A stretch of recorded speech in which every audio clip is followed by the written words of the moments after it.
프랑스 파리에서 온 도시계획 전문가가 한국의 무질서한 줄서기 문화를 보고 충격에 빠졌습니다. 하지만 그녀는 곧 더 큰 충격에 휩싸이고 말았는데요. 그것은 바로 한국인들만이 보여줄 수 있는 놀라운 광경 때문이었습니다. 이건 완전히 잘못됐어요. 이렇게 엉성한 줄서기로는 절대 도시가 제대로 돌아갈 수 없다고요. 프랑스의 한 도시계획 전문가는 한국의 첫인상에 크게 실망했습니다. 그녀가 본 것은 프랑스의 완벽하게 정돈된 줄과는 전혀 다른 모습이었기 때문인데요.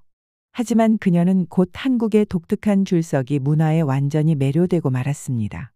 도시계획 전문가의 눈으로 봤을 때 절대 이해할 수 없었던 이 현상은 알고 보니 전 세계 어디에서도 볼 수 없는 놀라운 시스템이었던 것이죠. 그렇다면 그녀는 한국에서 대체 어떤 특별한 경험을 했던 걸까요? 오늘의 사연 시작합니다. 비행기가 잔잔한 충격과 함께 인천국제공항에 착륙했어요. 저도 모르게 손에 든 가죽 서류 가방을 더 꽉 잡았죠. 매끄러운 가죽의 촉감이 손끝에 느껴졌어요. 비행기로 15시간을 날아온 끝에 드디어 한국에 도착했어요. 저는 알렉산더 하퍼 박사라고 해요. 아시아에서 나라들이 어떻게 협력하거나 때로는 그렇지 않은지 연구하고 있어요. 그런데 솔직히 말하면 지금까지 한국에 대해선 별로 신경 쓰지 않았었어요. 그냥 중국이랑 일본 사이에 낀 작은 나라일 뿐이잖아. 예전엔 이렇게 생각했거든요.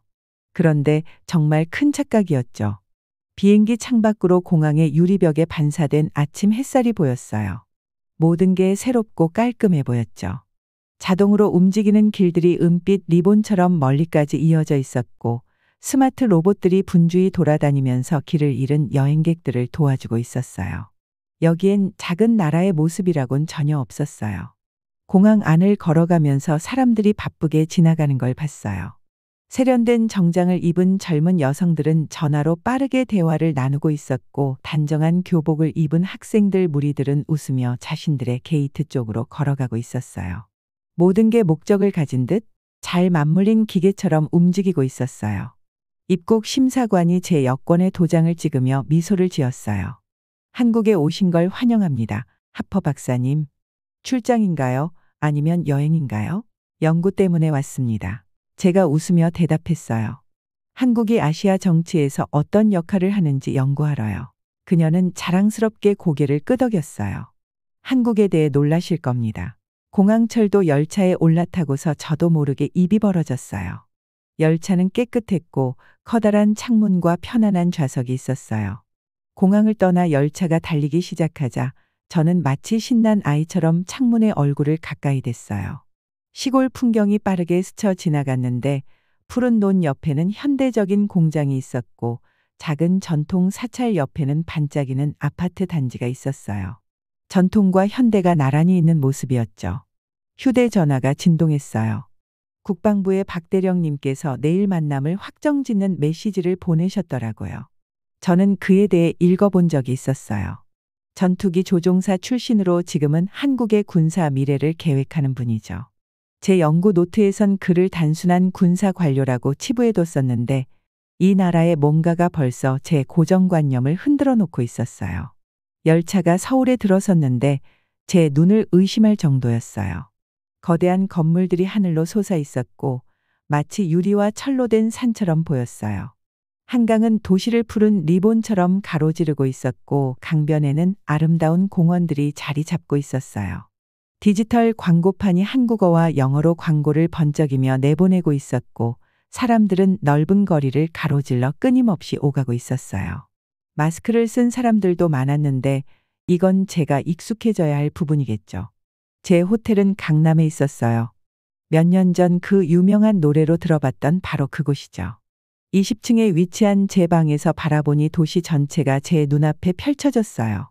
해가 지면서 하늘은 주황빛과 분홍빛으로 물들어갔고 수많은 불빛들이 하나둘씩 켜지며 도시 아래의 인간의 은하수를 만들어냈어요. 노트북을 열고 내일 회의를 위해 정리했던 자료를 다시 봤어요. 그런데 단 일주일 전에 제가 썼던 글을 보니 스스로 민망할 지경이었어요. 한국 2차적 강국, 제한된 영향력, 미국의 보호에 의존. 이런 문장이요. 그런데 지금 이 활기 넘치는 대도시를 바라보니 이 말들이 단순히 틀렸다는 걸 넘어서 모욕적으로 느껴졌어요. 휴대전화가 또 울렸어요. 이번엔 뉴스 알림이었어요. 중국 군용기들이 한국 영공 근처에 나타났다는 소식이었죠. 저는 한국 전투기들이 어두워지는 하늘을 가로지르며 날아가는 모습을 봤어요. 후미에 불꽃을 남기며 비행하는 그 모습은 마치 자신감을 뽐내는 듯했어요. 이건 단순히 현대적인 도시가 아니었어요. 스스로를 지킬 준비가 된 국가였죠. 그곳에 서서 하늘을 순찰하는 전투기들을 보며 마음속에서 뭔가가 바뀌는 걸 느꼈어요. 제가 수십 년 동안 의지해왔던 교과서 이론과 통계 분석들이 갑자기 부족해 보였어요. 여기서 벌어지고 있는 일은 학술 논문이나 정책 보고서로는 담아낼 수 없는 그런 것이었어요. 노트를 꺼내서 이렇게 적었어요. 첫날 내가 한국에 대해 알고 있다고 생각했던 모든 것이 틀렸을 수도 있다. 이 나라는 거인의 그림자 속에서 사는 나라가 아니다. 오히려 깨어나고 있는 거인이다. 그때 누군가 문을 두드렸어요. 룸서비스였어요. 제 첫 번째 한국식 식사였죠. 따끈한 불고기와 밥 그리고 다양한 반찬이 함께 나왔어요. 잘 구워진 고기의 맛과 발효된 김치의 복합적인 풍미를 맛보며 이 여정이 단순히 연구만을 위한 게 아니란 걸 깨달았어요. 내일 저는 박 대령님을 만나서 본격적으로 연구를 시작할 예정이에요. 하지만 오늘 밤 아래에서 활기차게 움직이는 도시를 바라보며 이미 한 가지는 확신했어요. 제가 2차적 강국을 연구하러 온 게 아니에요. 기적을 목격하러 온 거였죠. 남은 문제는 제가 그걸 얼마나 제대로 이해할 수 있을지였어요. 다음 날 아침 시차 적응을 하느라 여전히 좀 피곤했지만 일찍 일어났어요. 호텔 창문 너머로 서울 스카이라인 위로 떠오르는 해를 보면서 잠시 멍하니 있었죠. 황금빛 햇살이 유리 건물들의 반사대 거울처럼 빛나는 걸 보고 있자니 미국 사무실에 앉아 이곳을 상상했던 제 모습이 떠올랐어요. 그때 제가 상상했던 것과는 너무 다르더라고요. 박중령이 정확히 오전 8시에 저를 데리러 왔어요. 준비되셨나요, 하퍼 박사님? 뭔가 인상적인 걸 보여드릴 겁니다. 라고 미소를 띠며 말하더라고요. 저는 고개를 끄덕였지만 솔직히 뭘 보게 될지는 전혀 예상이 안 됐어요. 국방과학연구소 ADD에 도착했을 때 처음 외관은 평범한 정부 청사처럼 보였어요. 회색 벽과 보안 게이트가 있는 그저 그런 건물 같았죠. 그런데 안으로 들어가자마자 제가 얼마나 큰 착각을 했는지 깨달았어요. 내부는 활기로 가득 차 있었고 모두가 분주하게 무언가에 몰두하고 있었어요. 첫 번째로 가볼 곳은 박중령이 미끄러지는 유리문을 지나며 말했어요. 우리의 드론 개발실입니다. 그곳을 보자 제 입이 절로 벌어졌어요.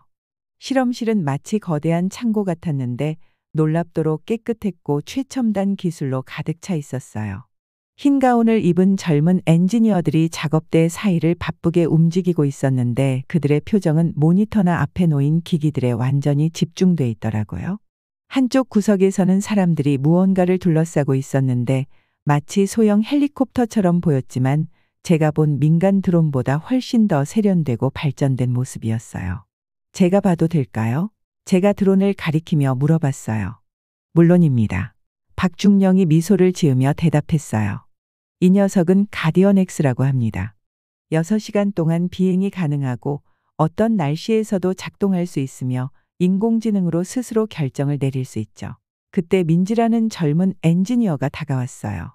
30도 안 되어 보이는 젊은 나이였지만 말하는 태도는 굉장히 당당했어요. 보세요. 그녀가 태블릿에 몇 가지 명령을 입력하며 말했어요. 드론이 부드럽게 공중으로 떠오르더니 눈높이에서 멈췄어요. 그리고 팀이 설치해 놓은 장애물들 사이를 정확하게 피하며 움직이는 모습이 정말 대단했어요. 민지가 설명했죠. 가장 놀라운 점은 이 드론이 다른 드론들과 팀을 이루어 작동할 수 있다는 겁니다. 서로 정보를 공유하고 인간의 개입 없이 새로운 상황에 적응해요. 그들이 보여준 시뮬레이션은 정말 놀라웠어요.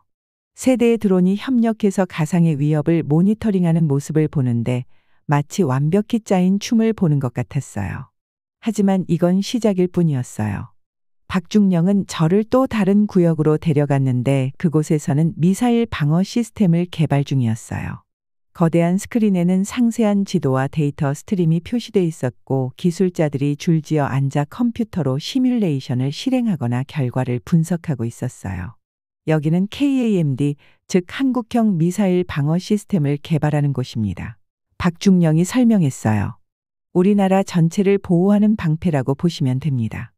위협이 감지되면 시스템이 추적하고 목표에 도달하기 전에 막아낼 수 있죠. 그가 보여준 시뮬레이션에서 컴퓨터가 가상 미사일 발사를 감지하고 궤도를 계산한 뒤 공중에서 요격하는 모습을 봤어요. 이 모든 과정이 3분도 채 걸리지 않았어요. 하지만 진짜 게임 체인저는 박중령이 보안 구역으로 저를 안내하며 말했어요. 킬체인 시스템입니다. 그는 보안 카드를 사용해 무거운 문을 열었고 문 안쪽은 마치 SF 영화에서나 나올 법한 방이었어요. 이것이 적들을 밤잠 못 이루게 만드는 이유입니다. 그가 자랑스럽게 말했어요. 킬체인은 누군가 우리를 공격하려고 준비하는 신호를 감지하고 그들이 무기를 발사하기도 전에 멈출 수 있어요. 제가 궁금해서 물어봤어요. 반응 속도는 얼마나 빠른가요? 몇 분, 때로는 몇 초입니다. 그가 대답했어요. 역사를 통해 알게 된 게 하나 있다면 너무 오래 기다리는 건 치명적일 수 있다는 겁니다. 이 시스템은 우리에게 싸울 기회를 줍니다. 그 시설을 둘러보는 동안 저는 수십 명의 뛰어난 과학자와 엔지니어들을 만났어요. 대부분이 20에서 30대의 젊은 사람들이었는데 그들은 자신감 넘치는 모습으로 일하고 있었어요. 단순히 무기를 만드는 것이 아니라 자신들의 고향을 지키기 위한 시스템을 개발하고 있었어요. 준호라는 젊은 과학자는 전자기 펄스 무기 연구에 대해 설명해 줬어요. 이 기술은 적의 전자 장비를 망가뜨리면서도 사람들은 다치지 않게 할 수 있어요. 그의 눈이 열정으로 반짝였어요. 군사 장비에 불을 끄는 스위치를 내리는 것과 같죠. 하루가 끝날 무렵 머리가 복잡할 정도로 많은 것을 봤어요. 박중령이 저를 호텔로 데려다 주는 동안 처음 이곳에 대해 가졌던 저희 선입견이 얼마나 잘못됐는지 계속 떠올랐어요. 이 나라는 단순히 이웃 강대국들을 따라가는 나라가 아니었어요. 군사 기술의 경계를 뛰어넘고 있었죠. 내일은 더 놀라운 걸 보여드리겠습니다. 박중령이 저를 내려주며 말했어요. 저는 고개를 끄덕였지만 오늘 본 것보다 더 놀라운 게 있을지 솔직히 의문이었어요. 엘리베이터를 타고 방으로 올라가면서 노트를 꺼내 기록하기 시작했어요. 제가 한국에 대해 가지고 있던 낡은 생각들이 부끄럽게 느껴졌어요. 이 나라는 단순히 중국과 일본의 그늘에 있는 아시아 국가가 아니었어요. 이들은 자신들의 운명을 스스로 개척하고자 하는 기술 강국이었어요. 창문 밖으로 보이는 도시의 불빛을 바라보며 오늘 만난 젊은 과학자들과 엔지니어들이 떠올랐어요. 그들은 단순히 첨단 무기를 개발하는 것이 아니라 가족과 도시 그리고 자신들의 삶의 방식을 지킬 방패를 만들고 있었어요. 그제서야 박중령이 했던 말, 한국은 따라가는 나라가 아니라 이끄는 나라라는 말을 진심으로 이해할 수 있었어요. 그리고 몰랐어요. 제가 곧 이 시스템들이 상상도 못했던 방식으로 테스트되는 것을 보게 될 줄은요. 저는 한국으로 연구 여행을 왔다가 이렇게 큰 국제 위기를 직접 목격하게 될 줄은 정말 상상도 못했어요. 그런데 그 일이 습하고 찌는 듯한 어느 화요일 아침에 일어났죠. 국방부 임시 사무실에 앉아서 한국의 군사 역량에 대한 메모를 검토하고 있었는데 갑자기 복도에서 급박한 발소리가 울려 퍼졌어요. 박 대령이 문을 벌컥 열고 들어왔는데 평소 침착하던 얼굴이 걱정으로 잔뜩 굳어 있었어요. 하퍼 박사님, 지금 바로 저를 따라오셔야 합니다. 그는 제 대답을 기다리지도 않고 이미 돌아서서 나가고 있었어요. 저는 급히 노트북을 챙겨 그를 따라갔어요. 작전실에 도착하니 수십 명의 군 관계자들이 레이더 화면과 위성 사진이 띄워진 대형 스크린 주변에 모여 있었어요. 방 안은 긴장감으로 가득 차 있었고 사람들은 낮고 빠른 목소리로 대화를 나누고 있었어요. 가장 큰 화면에는 중국과 한국 사이의 황해 지도가 보였는데 붉은 점들이 일정한 대형을 이루며 움직이고 있었어요. 중국의 H-6K 폭격기 16대입니다. 박 대령이 화면을 가리키며 설명했어요. 그리고 전투기 30대가 동행 중입니다. 이들은 자신들의 통상 훈련이라고 주장하지만 이번은 좀 다릅니다. 그는 말을 멈추고 턱을 굳게 다물었어요. 지금 이건 우리 해안 도시들을 침공하는 시뮬레이션입니다. 붉은 점들이 한국 서해안 쪽으로 다가가는 모습을 보면서 저는 목이 바짝 말랐어요. 각 점은 실제 항공기를 의미했고 실제 무기를 실은 채 실제 조종사가 조종하고 있었어요. 이건 더 이상 단순한 학문적 연구가 아니었어요. 이건 수백만 명의 생명에 직접적으로 위협이 되는 상황이었죠. 그들이 한국 영공까지 얼마나 가까워졌나요? 저는 목소리를 최대한 차분하게 유지하려 애쓰며 물었어요. 너무 가까워요. 젊은 장교 한 명이 컴퓨터 화면에서 시선을 떼지 않은 채 대답했어요. 지금 우리 방공식별구역 바로 바깥쪽에서 비행 중입니다. 마치 문을 두드리면서 우리가 어떻게 반응할지 시험하는 것 같아요. 그 다음 1시간은 마치 고도의 심리전이 벌어지는 체스 경기를 지켜보는 것 같았어요. 군 지휘관들이 커다란 회의 테이블 주위에 모여 빠르게 대책을 논의했어요. 박 대령이 저를 위해 중요한 내용을 간단히 통역해 줬어요. 일부는 전투기를 즉시 출격시켜 무력을 과시하자고 주장했고 다른 일부는 그것이 사태를 더 악화시킬 수 있다고 우려했어요. 하퍼 박사님, 박 대령이 조용히 말했어요. 이게 우리가 매일 직면하는 현실입니다. 중국은 단순히 힘을 과시하는 게 아니에요. 그들은 우리를 시험하고 있어요. 우리가 얼마나 단호하고 준비되어 있는지를 보려는 겁니다. 그때 이 방에서 가장 높은 계급인 이 장군이 자리에서 일어났어요. 방 안이 순식간에 조용해졌어요. 우리가 약하게 보일 순 없습니다. 그가 영어로 말했어요. 아마 저를 위해 일부러 영어로 말한 것 같았어요. 하지만 우리는 현명해야 합니다. 정밀하게 대응할 것입니다. 곧 명령이 하달됐고 저는 화면을 통해 한국의 F-15K 전투기들이 전국 여러 기지에서 이륙하는 모습을 지켜봤어요. 조종사들은 이런 상황을 대비해 수없이 훈련해 왔을 겁니다. 하지만 이제는 실제 상황이었어요. 위성 영상을 통해 우리 전투기들이 중국 편대를 향해 접근하는 모습을 볼 수 있었어요. 두 진영의 거리가 점점 가까워지자 제 심장은 쿵쿵 뛰기 시작했어요. 박 대령이 설명해 주길 우리 조종사들은 요격을 수행할 거라고 했어요. 이는 상대에게 강한 의사를 보여주되 너무 가까워서 충돌을 일으키지는 않도록 하는 정교한 기동이었어요. 항공기들이 가까워지면서 방 안의 긴장감은 최고조에 달했어요. 사람들이 숨을 참는 소리가 들릴 정도였어요. 우리 전투기들은 완벽하게 기동을 수행했고 그 과정에서 기술력과 절제를 동시에 보여줬어요. 그리고 아마 몇 시간 같았지만 사실 몇 분 정도 지나 중국 폭격기들은 방향을 돌려 기지로 돌아갔어요. 이번 승부는 우리가 이겼습니다. 박 대령이 미소를 지으며 말했어요. 우리는 강하지만 상황을 더 악화시키지 않았습니다. 하지만 그들이 또 오지 않을 거란 보장은 없죠. 그날 저녁 호텔로 돌아가는 길에 저는 서울의 바쁜 거리들을 바라봤어요. 사람들은 저녁 약속에 바쁘게 움직이고 아이들은 공원에서 뛰어놀며 가게 주인들은 진열대를 정리하고 있었어요. 오늘 우리가 얼마나 큰 위기에 가까웠는지 대부분은 전혀 모르고 있었을 거예요. 호텔방 창문 밖으로 어둑해진 하늘을 여전히 순찰 중인 한국 전투기들이 보였어요. 그 모습을 보며 한국이 처한 상황에 대한 새로운 감사를 느꼈어요. 이 나라는 거대한 강대국들 사이에서 끊임없는 압박 속에 살고 있으면서도 굴복하지 않았어요.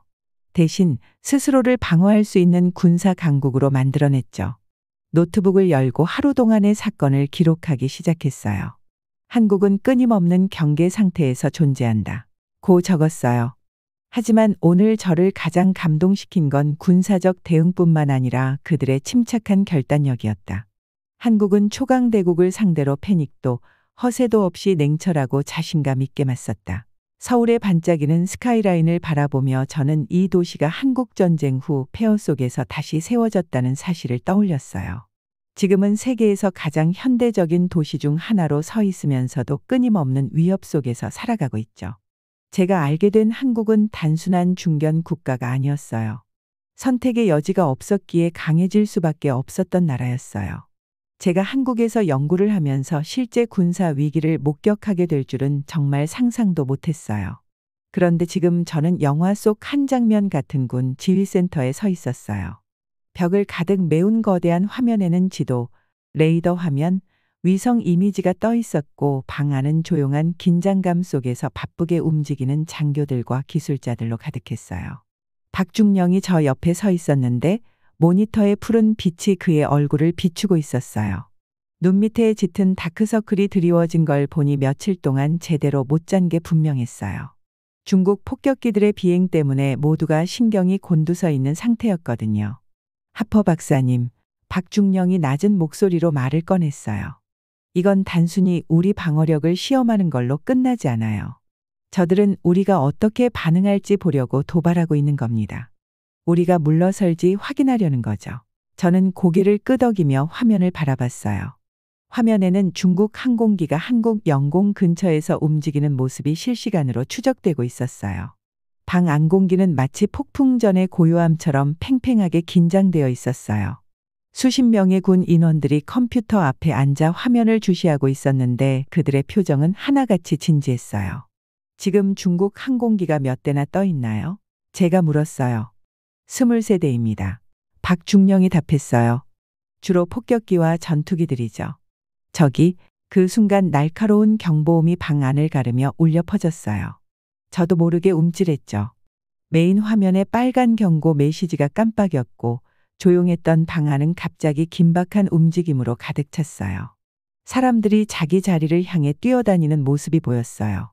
미사일 발사 감지. 누군가가 외쳤어요. 발사 지점 북한. 탄도 궤적은 동해를 향합니다. 제 심장이 미친 듯이 뛰기 시작했어요. 이건 훈련도 아니었고 시뮬레이션도 아니었어요. 실제 상황이었죠. 한국군이 대응하는 모습을 보고 저는 그저 놀랄 수밖에 없었어요. 그들은 마치 잘 짜인 춤을 추는 무용단처럼 움직였어요. 각자 자신이 해야 할 일을 정확히 알고 있었죠. 킬체인 작동 중입니다. 한 기술자가 또렷하게 보고했어요. 메인 화면에는 미사일의 궤적과 욕격 가능 지점들이 표시된 3D 지도 화면이 떠올랐어요. 박중령은 전화기를 집어들었어요. 여기는 박중령. 구축함 송악호 욕격 승인. 다시 말합니다. 구축함 송악호 욕격 승인. 저는 숨을 죽이고 화면을 지켜봤어요. 북한의 미사일은 화면에 빠르게 움직이는 밝은 점으로 표시되고 있었어요. 그리고 그때 동해에 있는 한국 구축함 위치에서 또 다른 점이 발사되는 모습이 보였어요. 방 안은 숨소리조차 들리지 않을 정도로 조용해졌어요. 모두가 화면의 시선을 고정한 채 움직임을 멈췄죠. 시간이 멈춘 것처럼 느껴졌어요. 심장이 뛰는 소리가 귀에 쿵쿵 울릴 정도였어요. 갑자기 두 점이 하나로 합쳐지더니 화면에 밝은 섬광이 나타났어요. 북한의 미사일은 레이더에서 사라졌어요. 목표 욕격 성공. 누군가가 외쳤어요. 명중 확인. 미사일 파괴 완료. 지휘센터 안은 환호성으로 가득 찼어요. 사람들이 서로를 껴안고 등을 두드리며 기뻐했어요. 그런데 박중령은 전혀 축하하는 기색이 없었어요. 그는 화면을 바라보며 여전히 심각한 표정을 짓고 있었어요. 왜 기뻐하지 않으세요? 제가 물었어요. 미사일을 막았잖아요. 그가 저를 돌아보며 진지한 얼굴로 말했어요. 그래요, 미사일은 막았습니다. 하지만 방금 무슨 일이 있었는지 생각해 보세요. 북한이 미사일을 발사했는데 그 순간 중국 비행기들이 우리의 국경을 시험하고 있었어요. 이게 우연이라고 생각하십니까? 저들은 협력하고 있는 겁니다. 우리가 다중 위협에 어떻게 대응하는지 시험해 보고 있는 거죠. 저는 그 말의 의미를 깨닫고 등골이 서늘해졌어요. 이건 단순히 한 발의 미사일이나 몇 대의 폭격기 문제가 아니었어요. 이건 한국이 위험한 이웃들 속에서 어떻게 자리를 지키고 있는가에 대한 문제였어요. 우리는 매일 사방에서 위협을 받고 있습니다. 박중령이 말을 이었어요. 우리에게는 망설일 시간이 없어요. 방금 미사일이 발사됐을 때 우리가 결정할 수 있는 시간은 몇 분뿐이었습니다. 우리가 내리는 모든 결정은 수백만 명의 생사를 가를 수 있습니다. 지휘센터 안을 둘러보니 그 책임감이 모두의 얼굴에 고스란히 드러나 있었어요. 이들은 단순히 군인이나 기술자가 아니었어요. 이들은 나라를 지키는 수호자들이었죠. 24시간 내내 한순간도 방심하지 않고 말이에요. 그날 남은 시간은 회의와 보고로 가득 찼어요. 한국군은 동맹국들에게 이 사실을 알리고 미사일 파편을 분석하며 북한이나 중국이 또 어떤 움직임을 보일지 준비해야 했어요. 저도 몇몇 회의에 참석해서 노트를 적고 질문을 던지기도 했어요. 밤이 되어 서울에 어둠이 깔렸을 때 저는 지휘센터 창가에 서서 도시의 불빛을 바라봤어요. 수백만 명의 사람들이 저 밖에서 평소처럼 일상을 보내고 있었어요. 오늘 그들이 얼마나 큰 위험에서 가까웠는지도 모른 채 말이에요. 그들이 잠들 수 있는 건 박중령과 그의 팀 같은 사람들이 있기 때문이었죠. 제가 한국에 오기 전에 가졌던 생각들이 떠올랐어요. 저는 한국을 큰 강대국들 사이에 끼인 작은 나라로만 봤던 것 같아요. 그런데 지금은 제가 얼마나 잘못 생각했는지 알겠더라고요. 한국은 단순히 살아남는 게 아니라 그 어떤 나라보다 강하게 서 있었어요. 그리고 세계에서 가장 발전된 군사 기술로 스스로를 지키고 있었죠. 그날 밤은 제 시각을 완전히 바꿔놓았어요. 이건 더 이상 단순한 연구가 아니었어요. 저는 역사가 만들어지는 현장을 직접 보고 있었어요. 한 나라가 자유를 지키는 과정을 생생히 목격한 거죠. 한국의 기적은 단순히 경제적 성공에 그치는 게 아니었어요. 그것은 결단력, 용기 그리고 어떤 상황에서도 자유를 지키려는 의지에서 비롯된 것이었어요. 미사일 사건 이후로 저는 잠을 제대로 잘 수가 없었어요. 매일 밤 호텔 창가에 서서 반짝이는 서울의 스카이라인을 바라보곤 했죠. 이 도시는 쉬는 법이 없는 것 같았어요. 새벽 3시에도 사무실 건물에서 불빛이 반짝이고 편의점은 여전히 문을 열고 있었으니까요. 이 끊임없는 에너지를 보면서 문득 박대령이 했던 말이 떠올랐어요. 우린 망설일 여유가 없어요. 한국의 정신을 더 깊이 이해하고 싶다는 생각이 들었어요. 첫 번째로 간 곳은 강남의 한 고등학교였어요. 그곳에서 늦은 저녁까지 공부하는 학생들을 보게 되었죠. 쉬는 시간에 만난 민지라는 학생이 이렇게 말했어요. 우리는 열심히 일해야 할 이유가 있어요. 저희 조부모님은 전쟁과 가난을 겪으셨잖아요. 그런데 지금 한국은 세계에서 제일 빠른 인터넷을 가지고 있고 K-팝을 전 세계로 수출해요. 이건 그냥 운이 좋아서 된 게 아니에요. 다음 날엔 부산의 조선소를 방문했어요.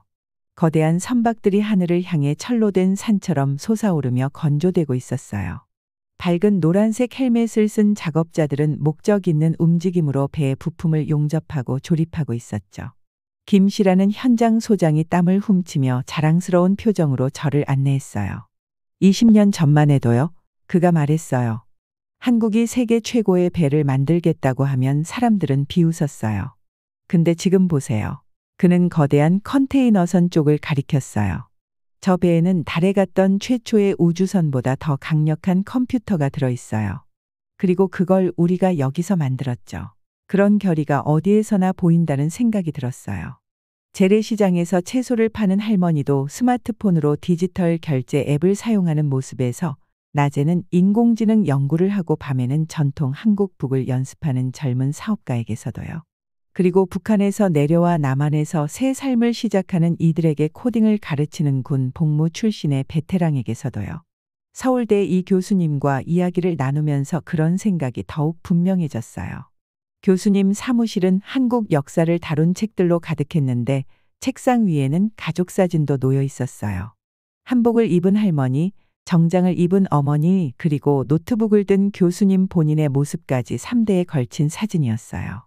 한국이 특별한 이유가 뭔지 아세요? 교수님이 차를 따라주시며 물으셨어요. 우리는 과거를 기억하지만 그 안에 머무르지 않아요. 모든 한국 아이들은 일제강점기, 한국전쟁 그리고 그 뒤에 이어진 가난에 대해 배워요. 하지만 동시에 우리가 어떻게 재건했는지도 배우죠. 우리가 아픔을 어떻게 목적의식으로 바꾸었는지요. 교수님은 1950년대 서울의 흑백 사진을 보여주셨어요. 잔해로 가득한 거리와 누더기를 입은 아이들이 보였어요. 그러고 나서 컴퓨터로 최근 위성 사진을 띄우셨어요. 변화는 엄청났어요. 예전에는 파괴된 건물들이 있던 자리에 이제는 박물관, 연구소, 공원들이 들어서 있었어요. 그런데 쉽지는 않았어요. 교수님이 경고하듯 말씀하셨어요. 우린 실수도 많이 했어요. 시위도 있었고 경제 위기도 겪었고 정치 스캔들도 있었죠. 민주주의는 저절로 이루어진 게 아니에요. 사람들은 그것을 위해 싸웠고 때로는 목숨까지 잃었죠. 그래서 지금은 그것을 아주 소중히 여겨요. 판교, 한국의 실리콘밸리라고 불리는 곳에 있는 한 스타트업에서 하루를 보냈어요. 젊은 직원들이 서서 일할 수 있는 책상과 회의실 사이를 오가며 한국어와 영어를 섞어가며 대화하고 있었어요. 그들은 노인들을 돌보는데 도움을 줄 수 있는 로봇을 개발 중이었어요. 팀 리더인 송 박사님이 그들의 동기를 설명해 주셨죠. 한국은 빠르게 고령화되고 있어요. 그녀는 사람들이 약 먹는 시간을 알려주고 넘어졌을 때 긴급 전화를 할 수 있도록 돕는 로봇을 시연하며 말했어요. 우리가 이 문제를 해결해 줄 다른 나라를 기다릴 수도 있겠죠. 하지만 그건 한국답지 않아요. 우리는 도전을 보면 정면으로 맞서요. 이 모든 것이 군사지휘본부에서 봤던 것과 같은 결의로 느껴졌어요. 단지 적용되는 방식이 다를 뿐이었죠. 미사일 요격이든 돌봄 로봇을 개발하는 일이든 한국인들은 문제를 집중적으로 그리고 치밀하게 해결하고 있었어요. 제가 만난 군인들, 학생들, 예술가들 그리고 기업가들 모두와의 대화에서 한국의 이야기에 새로운 면들이 드러났어요. 바쁜 도시 한가운데서 평온을 찾는 방법에 대해 이야기한 한승려, 스마트폰 사용법을 처음 배우는 경험을 묘사한 탈북자, 그리고 한국 엔터테인먼트가 세계 문화를 어떻게 변화시키고 있는지 설명한 한 대중음악 프로듀서까지요. 어느 날 저녁, 저는 한국 전쟁기념관을 방문했어요. 해가 질 무렵 젊은 자녀들을 데리고 전시관을 돌아다니는 가족들을 보게 되었죠. 부모들은 아이들에게 전시물을 설명하며 과거의 희생이 현재의 번영과 어떻게 연결되는지 이야기하고 있었어요. 한 할아버지는 전시된 전투기를 가리키며 손자에게 이렇게 말했어요. 이게 내가 학교를 안전하게 다닐 수 있는 이유란다. 그때 깨달았어요. 한국의 강점은 단지 군사력이나 경제적 성공에만 있는 게 아니었어요. 그것은 각 세대가 이전 세대의 희생 위에 미래를 쌓아가며 역사에 머무르지 않고 그것을 기초로 삼아 나아가는 방식에 있었어요. 역사 교수님 말씀이 맞았어요. 한국의 이야기는 회복력에 대한 이야기였어요. 하지만 그것만이 아니었어요.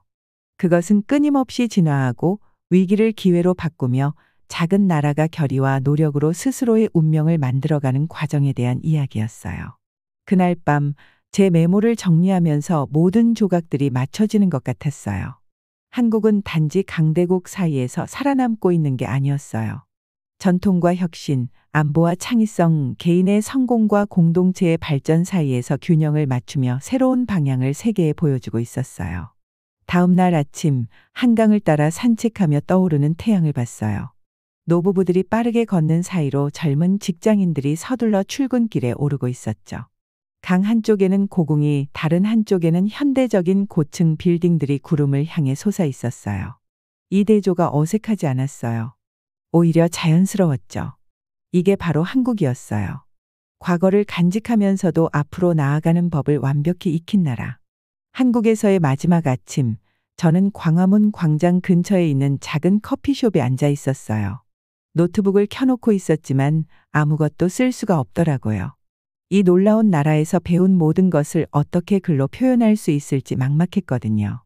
창밖으로 보이는 해가 떠오르면서 고궁의 문을 황금빛으로 물들이는 걸 가만히 바라봤어요. 그때 고등학생들 몇 명이 책으로 가득 찬 가방을 메고 지나갔어요.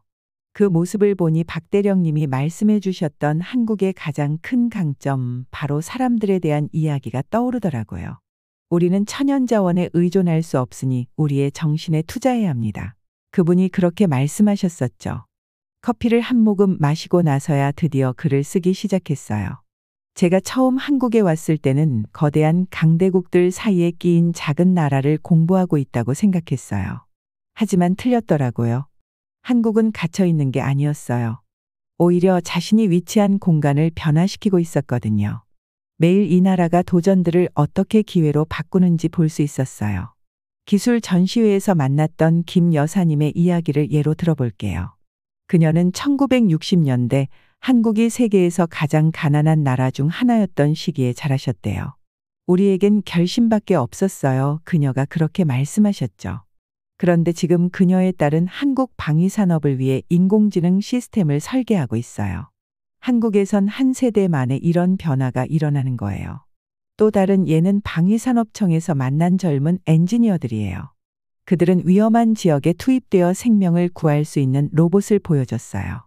그중 한 명이 자랑스럽게 그러더라고요.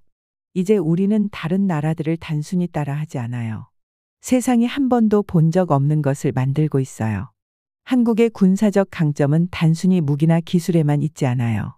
그건 바로 똑똑하고 창의적인 접근법에 있어요. 중국의 폭격기들이 위협했을 때 저는 한국의 지도자들이 침착함을 유지하고 바둑 한 수 한 수 두듯 신중하게 움직이는 모습을 봤어요. 그들은 진정한 힘이란 단순히 크기가 아니라 얼마나 똑똑하고 준비가 되어 있느냐에 달려 있다는 걸 보여줬어요. 하지만 한국의 진짜 이야기는 군사기지나 정부 청사에 있는 게 아니더라고요. 강남의 붐비는 거리에서 스타트업들이 새로운 기술을 개발하는 모습을 봤고, 송도에서는 환경 친화적인 도시 전체가 세워지는 걸 직접 보기도 했어요. 학교 도서관은 자정까지 열려 있고 학생들은 더 나은 미래를 만들기 위해 열심히 공부하고 있더라고요. 알면 알수록 한국은 다른 나라들의 성공 방식을 단순히 따라 하려는 게 아니라 스스로의 길을 만들어 가고 있다는 걸 깨달았어요. 한국 영화나 음악이 전 세계적으로 인기를 끄는 이유는 헐리우드를 모방해서가 아니라 고유의 한국적인 매력을 담고 있기 때문이잖아요. 한국의 기술 기업들은 단순히 좋은 제품을 만드는 게 아니라 새로운 삶의 방식을 상상해내고 있어요. 박대령님의 말씀이 자꾸 떠오르더라고요. 우리는 모든 걸 잃어본 경험이 있어요. 그래서 오래갈 무언가를 만들기 위해 열심히 노력하는 겁니다. 이건 단순히 북한의 위협에 대비하거나 중국의 압박에 맞서는 문제를 넘어서요. 누구에게도 흔들리지 않는 나라를 만드는 것에 대한 이야기였어요. 한국은 저에게 진짜 강함이란 크기가 아니라 정신에 있다는 걸 가르쳐 줬어요. 약점을 강점으로 바꿀 줄 아는 거죠.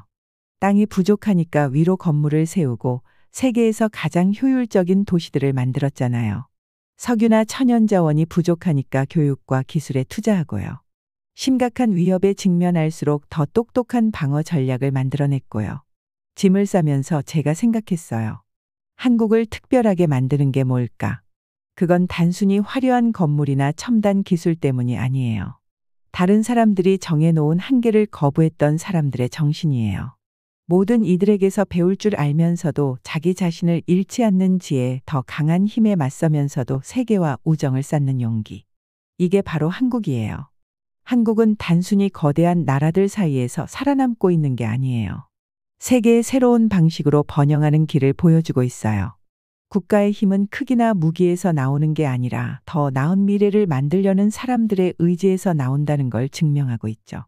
한국에서의 시간이 저에게 단순히 한국뿐만 아니라 세계 전체가 어떻게 움직이는지를 새롭게 보게 해줬어요. 과거에는 거대한 군대나 방대한 자원이 있어야 강대국이 될 수 있었지만 한국은 창의적으로 생각하고 빠르게 적응하며 협력할 수 있는 나라가 미래를 선도할 거라는 걸 보여줬어요. 인천공항에서 비행기가 이륙할 때 저 아래로 보이는 이 나라를 내려다봤어요. 한강이 서울을 푸른 리본처럼 가로지르며 과거와 미래를 연결하고 있었어요. 역사 교수님이 말씀하셨던 한강의 기적이 이제야 이해가 되더라고요. 진짜 기적은 단순히 한국이 빠르게 발전한 게 아니었어요. 어려움을 기회로 바꾸고 자신을 잃지 않으면서도 전 세계의 새로운 가능성을 보여주는 나라가 됐다는 거였어요. 그리고 아직도 한국의 가장 인상적인 업적들은 앞으로 펼쳐질 것 같아요. 비행기 안에서 노트북을 닫으면서 깨달았어요. 제가 단순히 보고서를 쓴 게 아니었어요. 역사의 새로운 한 장이 써지는 걸 목격한 거였죠.